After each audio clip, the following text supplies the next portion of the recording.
إن الذين آمنوا والذين هاجروا وجاهدوا في سبيل الله أولئك يرجون رحمة الله والله غفور رحيم. سورہ بقرہ کی ایک آیت ہے، اس میں بتایا جا رہا ہے کہ رحمت کے طالبوں، اللہ کی رحمت ایسی سادہ چیز نہیں ہے کہ خالی زبان سے ایمان کا اقرار کرو اور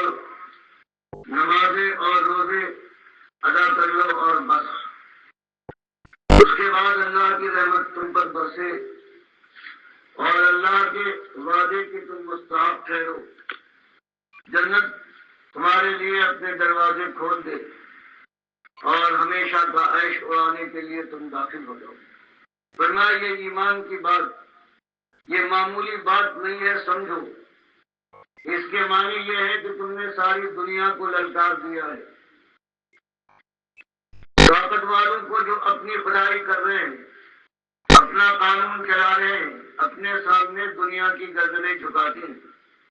اپنی خوشی اور ناخوشی کو انہوں نے معیار بنایا ہے اور ان کے پاس دنیا ہے، طاقت ہے، جمعیت ہے۔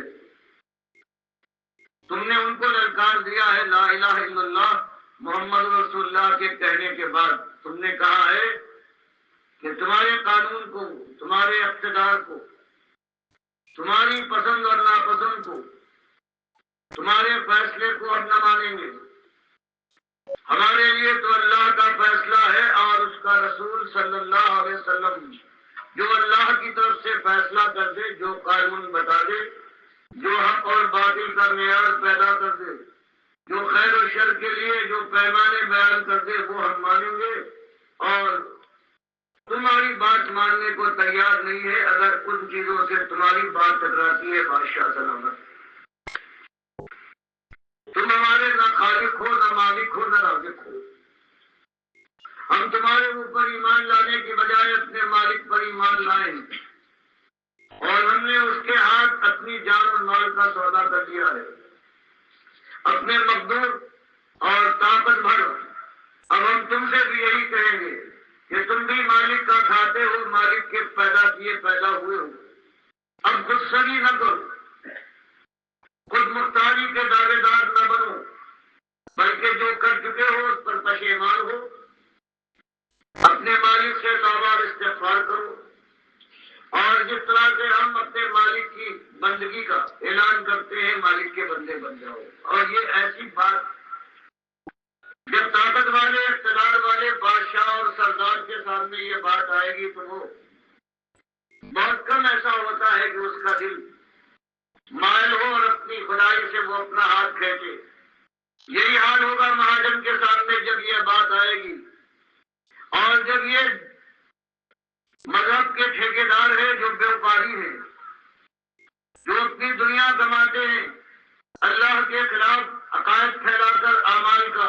چرچا کرنے کے بعد جن کی روزی ہے کفر و شرک اور بدعت سے، وہ کیسے بات مان لیں گے؟ تو مالک نے فرمایا تم نے دیکھا ہے 13 سال جوان مردوں، جب تم نے اس طرح سے ایمان کا اقرار کیا ہے اور للکارا ہے تم نے اقتدار والے کو جو مکے کے اور عرب کے بادشاہ تھے، جب اس انداز سے تم نے وہاں کے مہاجروں کو للکارا ہے،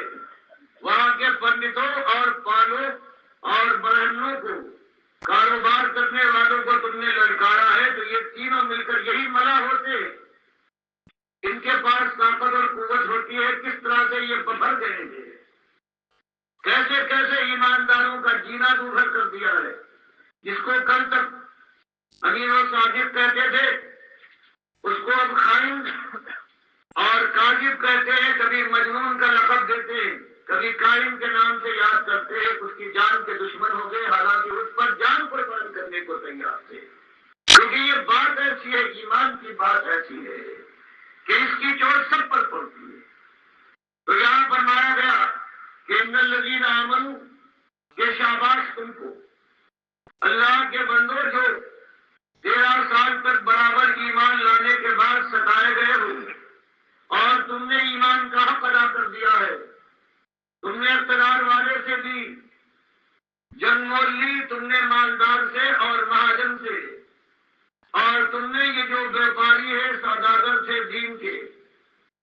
ان کو بھی للکارا ہے، اور پھر اس راستے میں جو آیا ہے تم نے برداشت کیا، یہاں تک کہ ہجرت کے مقام آواز دینے لگے۔ اور جواب مردوں، ایمانداروں، اللہ کے نمک کھانے کے بعد، نمک خوار ہونے کے باوجود نمک حلالو، تم نے حق ادا کر دیا۔ اور جب تم نے کھول کھول کر اپنے باپ دادا کی بات کو بیان کیا ہے، جب بتایا ہے کہ وہ کیسے غلط کار تھے، اللہ کے کیسے دشمن تھے، کیسے انہوں نے کفر شرک کیا، اللہ کے پیغمبر اور اللہ کے اولیاء کو انہوں نے پوجا اور پکارا،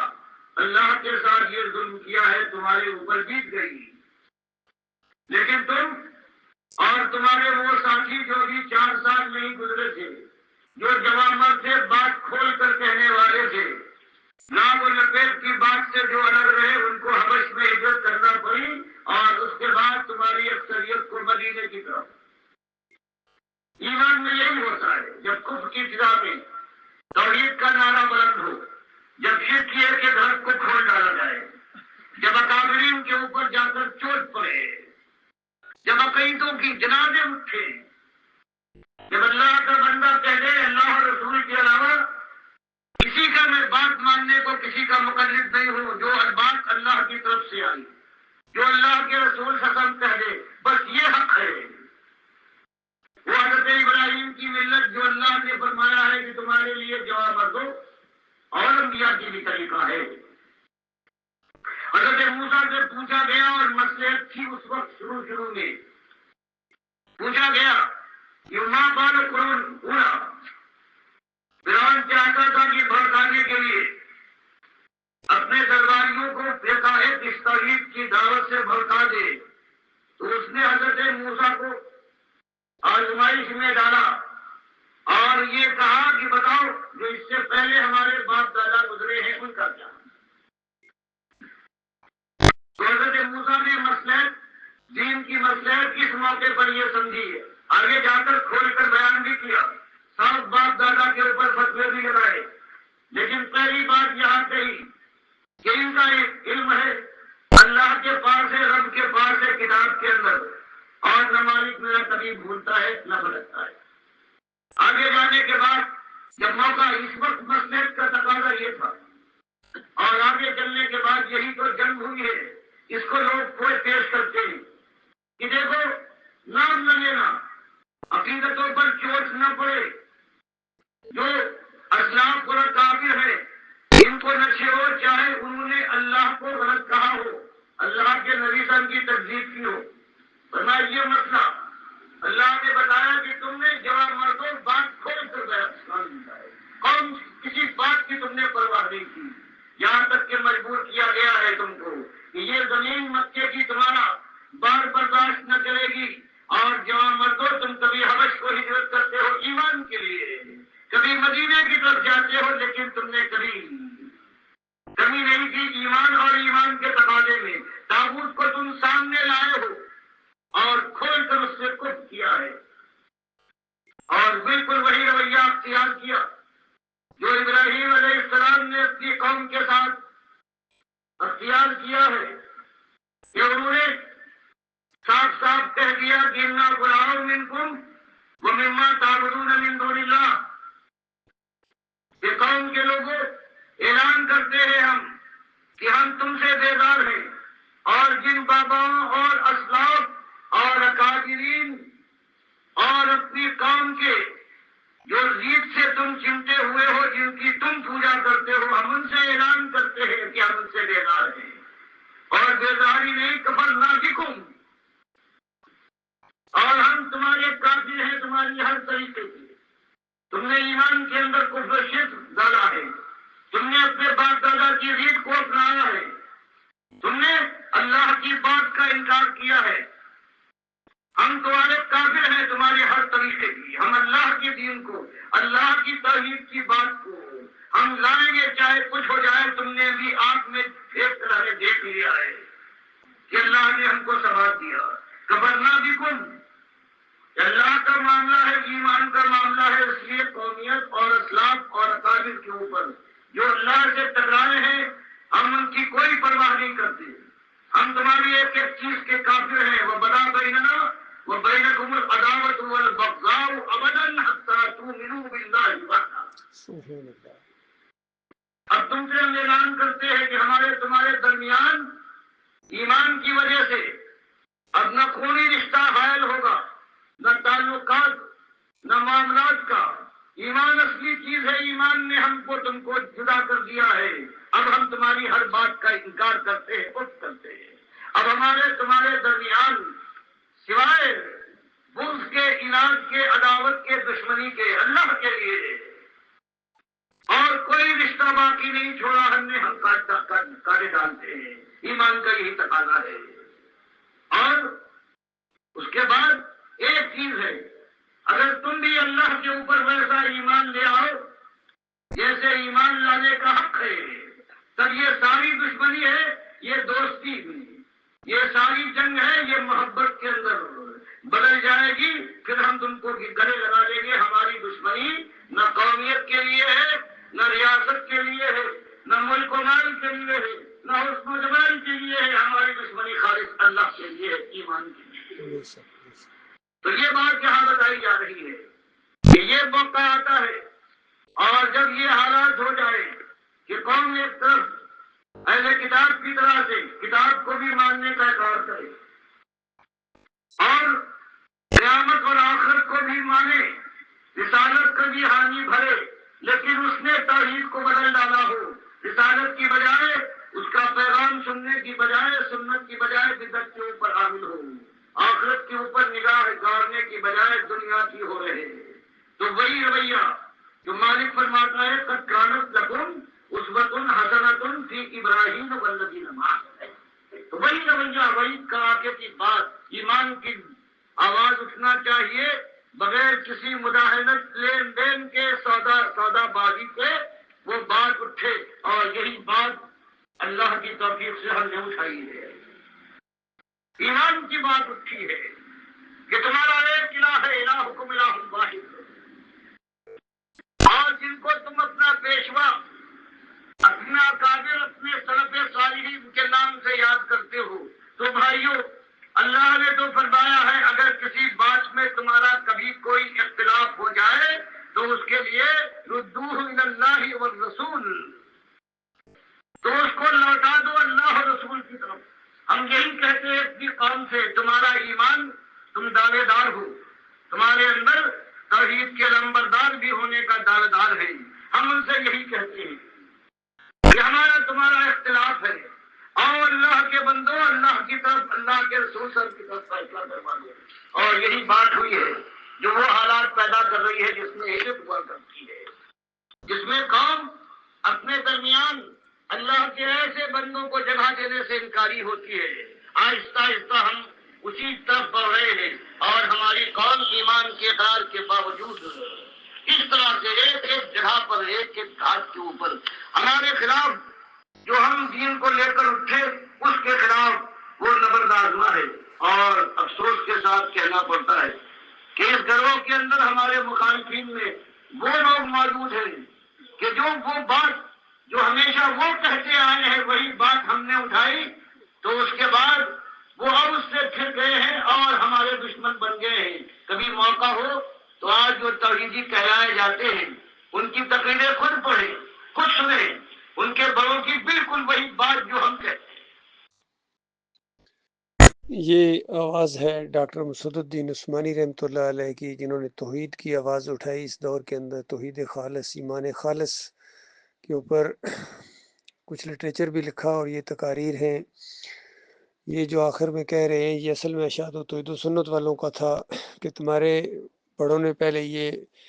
مسئلہ وفات النبی جب اٹھایا تو اس کے بعد اب کیوں خاموش ہو گئے ہو. تو جب ان کے اکابرین کے اوپر چوٹیں پڑی ہیں اور اس کے بعد یہ گھبرا گئے ہیں تو انہوں نے یہ بات چھوڑ دی ہے. تو وہی دعوت جو دوبارہ یعنی اسی انداز سے اٹھی ہے تب مخالفت پر اتر آئے ہو. تو بالکل یہی چیز پھر دہرائی گئی ڈاکٹر صاحب کی وفات کے بعد. جماعت کے اندر یہ سجدہ تعظیمی کا جب شرک لایا گیا محمد حنیف کے ذریعے تو ان کو احساس دلایا گیا کہ یہ تو ایمان اور توحید کی بنیاد کے اوپر یہ دعوت اٹھی تھی، کفر بالطاغوت کی بنیاد کے اوپر اب اس جماعت کے اندر تم نے یہ سجدہ تعظیمی کا شرک لا دیا، او اللہ اور اللہ کے رسول کی طرف پھیرا اس کو، تو نہ اللہ کی کتاب کی طرف آتے تھے، نہ نبی علیہ السلام کی سنت کی طرف آتے تھے، بس کہتے تھے میری تفسیر پڑھو۔ جلد دوم کے اندر دعوت القرآن کے اندر انہوں نے شرک کا انجیکشن دے دیا۔ بہرحال اللہ کا لاکھ لاکھ شکر ہے، آج سے 38 سال پہلے یہ آواز میرے کانوں میں پڑی تھی، اور اسی کو بالکل میں اپنی زندگی اور موت کا مسئلہ بنائے ہوئے ہوں۔ پوری طرح رگ و جان کے اندر یہ دعوت اتری ہے، اور ایک لمحے کے لیے بھی اس میں کبھی کوئی شک کا معاملہ نہیں آیا ہے۔ اور بعد میں یہ اتار چڑھاؤ ہے جماعت کے اندر، یہ کچھ گروپوں میں بٹ گئے ہیں، تو ان کے سامنے بھی یہی بات ہے کہ جب میں وہی بات پیش کر رہا ہوں جو ڈاکٹر عثمانی رحمۃ اللہ علیہ کی بات ہے، وہی عقیدہ، وہی نظریہ، وہی انداز، تو پھر مخالفت کی کہاں گنجائش رہ جاتی ہے؟ یہ سارے بھائی ہیں، یہ سوچیں۔ اور آخر میں آ کے یہ جو دعوت اب سوشل میڈیا کے ذریعے کڑاکے کے ساتھ پوری دنیا کے اندر یہ اب دعوت سنی جا رہی ہے، پھیلائی جا رہی ہے، تو اس کی مخالفت کرنا یہ کوئی عقل مندی نہیں ہے۔ اور بہرحال جہاں جہاں تک یہ آواز پہنچے، جو ڈاکٹر عثمانی رحمۃ اللہ علیہ کے اصلی ساتھی ہیں وہ اس پلیٹ فارم کے اوپر اکٹھے ہو جائیں، ہم انشاءاللہ اسی انداز سے اس دعوت کو آگے لے کے اٹھیں، چاہے ایک ہاتھ بھی ہماری حمایت میں نہ اٹھے، چاہے ایک آواز بھی ہم آواز ہونے کے لیے تیار نہ ہو، بالکل یہی دعوت ہے، ایمان کی دعوت ہے، توحید کی دعوت ہے، رد شرک کی دعوت ہے۔ ان کے اکابرین کے عقیدوں کو بالکل تیا پانچا کیا جائے گا، پوری دنیا میں کہا جائے گا یہ ہیں وہ جنہوں نے کفر و شرک پھیلایا ہے۔ چاہے یہ محمود الحسن ہوں، کیا اس کو چاہیے تھا کہ یہ کہے کہ اللہ کے بندوں کو، مقبول بندوں کو خالص واسطہ رحمت الہی سمجھ کر اگر پکارا جائے، ان کو آواز دی جائے تو یہ بھی اللہ ہی کو پکارنا ہے؟ تو اس طریقے سے جو انہوں نے کفر و شرک پھیلایا ہے، چاہے صوفیوں نے، شاہ ولی اللہ کے پورے خاندان نے، تو آج کے یہ حنفی ہوں یا حنیفی ہوں، سارے اس اصول کے تحت اللہ کی کتاب کے نظر سے یہ کفر و شرک ان کا ثابت ہو گیا ہے، اور یہ بالکل طاغوت ثابت کر دیے گئے۔ ان کی جو مانے گا، ان کے پیچھے جو چلے گا، ان کے پیچھے نمازیں پڑھے گا، اس کا اللہ کی کتاب سے کوئی تعلق نہیں ہے۔ تو جہاں جہاں تک یہ ہمارا لٹریچر پہنچے، ہماری آواز پہنچے، یہ اللہ کے بندوں منظم ہونے کی کوشش کرو، دوبارہ ایمان کو تازہ کرو، اور یہ زندگی نے ایک موقع دیا ہے، یہ موقع اگر ہاتھ سے نکل گیا تو اس کے بعد کوئی دوبارہ موقع نہیں ملے گا۔ بڑے بڑے آئے ہیں اس راستے کے اندر، لیکن اس کے بعد انہوں نے کوئی نہ کوئی بہانہ بنا کے پیچھے ہٹنے کی کوشش کی ہے، یا ان کے عقیدے کے اندر خرابی آ گئی۔ دو گروپ جو ہیں ان کے تو بالکل عقیدے کے اندر خرابی آ گئی، چاہے یہ رفاعم والا یعنی محمد حنیف کا گروپ ہو، یا یہ لنڈی والے ہوں، باقی جو 3 4 گروپ ہیں ان کے اندر بہرحال اس انداز سے عقیدے کی خرابی تو نہیں ہے، لیکن یہ توحید کی دعوت جب دائی اٹھا رہے ہیں تو اس کے بعد تو مخالفت کیوں کرتے ہو، یا آپس میں کیوں لڑتے ہو؟ تو ان کے اوپر شیطان کا اس طریقے سے وار ہوا ہے۔ چاہے یہ توحیدی ویڈیوز کے معاملے میں جو انہوں نے اختلاف کیا ہے، یہ بھی بالکل حالانکہ ڈاکٹر عثمانی رحمۃ اللہ علیہ کی خواہش تھی کہ ہر طریقے سے یہ دعوت پھیلے، اور ان ویڈیوز کے بارے میں تو ان کا فتویٰ ہے کہ ایمان اور اسلام کے لیے اس کا استعمال کرنا بالکل جائز ہے، کسی حدیث کا انکار نہیں ہوتا ہے، یہ تصویر کے زمرے میں نہیں آتا ہے، لیکن ان لوگوں کی سمجھ میں نہیں آتی ہے، اس چیز کو آڑ بنا کے بھی انہوں نے اس دعوت کی مخالفت کرنا شروع کر دی۔ یہ بڑی بدبختی ہے۔ بہرحال جو مخلص ساتھی ہیں ڈاکٹر عثمانی رحمۃ اللہ، ان کو تو اس میں کوئی اعتراض نہیں، بلکہ وہ خوش ہوتے ہیں، ہر انداز سے یہ دعوت آگے آتی ہے، اور آپس میں ان کی محبت ہے، آپس میں رابطے ہیں، یہ ساری چیزیں تو ہیں۔ یہ ایمان خالص کے ساتھ یہ کیفیت پیدا ہوتی ہے جب توحید دل کے اندر اتر جائے، جب اللہ کے وقار کا معاملہ ہو، اللہ کی عزت کا معاملہ ہو، تو پھر اس بنیاد کے اوپر الحب للہ والبغض للہ،